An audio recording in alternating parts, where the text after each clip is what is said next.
ପିଲାମାନେ ତମମାନେ ସମସ୍ତେ ଅନେକ ସୂତ୍ର ପ୍ରୟୋଗ କରି ସରଳ ଟ୍ରିକ୍ ପ୍ରୟୋଗ କରି ତମେ ଅନେକ ଗଣିତର ସମାଧାନ କରିଛ। ଆଜି ତମମାନଙ୍କୁ ଐକିକ ଧାରାର ସମାଧାନ କେମିତି କରନ୍ତି, ଐକିକ ଧାରା ମାଧ୍ୟମରେ କେମିତି ସମାଧାନ କରନ୍ତି ସେ ବିଷୟରେ ମୁଁ ଶିଖେଇବି। ଠିକ ଅଛି, ତ ସର୍ବପ୍ରଥମେ ଗୋଟେ ପ୍ରଶ୍ନ ମୁଁ ନେଇଛି।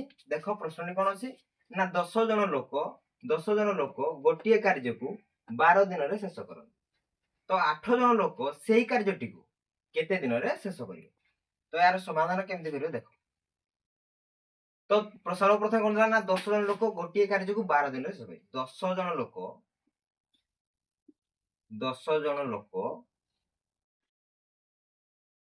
ଶେଷ କରନ୍ତି କେତେ ଦିନରେ? 12 ଦିନରେ।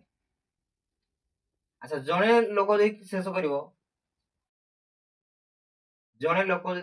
କେତେ ଦିନ କରିବ?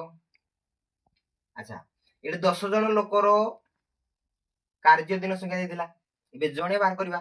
ତା ମାନେ 10 ଜଣର ଯଦି 12 ଦିନ ଲାଗୁଛି ତାହେଲେ ଜଣଙ୍କର ବାହାର ଲାଗୁ ଦିନ ସଂଖ୍ୟା ଟା କଣ ହେଇଯିବ? ବଢିଯିବ। ତେଣୁ କେତେ ଦିନ ହେଇଯିବ? 12 ଗୁଣ 10, ଅର୍ଥାତ 10 ଜଣ ଲୋକର କାର୍ଯ୍ୟ ସେ କି କରିବ, ତେଣୁ ତାକୁ ଲାଗିବ କେତେ ଦିନ? 120 ଦିନ।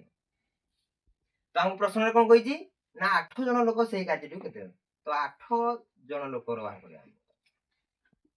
ଆଚ୍ଛା, ଜଣଙ୍କର ଦେଇଛି 8 ଜଣ ବାହାର କରିବା, ତେଣୁ ଏଟା କଣ କରିବ?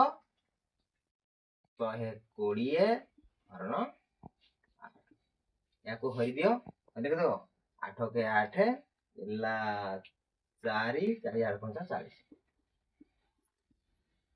ତେଣୁ 8 ଜଣ ଲୋକ ଯଦି ସେ କାର୍ଯ୍ୟଟିକୁ କରୁଛନ୍ତି ତେବେ ତାଙ୍କୁ 15 ଦିନ ସମୟ ଲାଗିବ।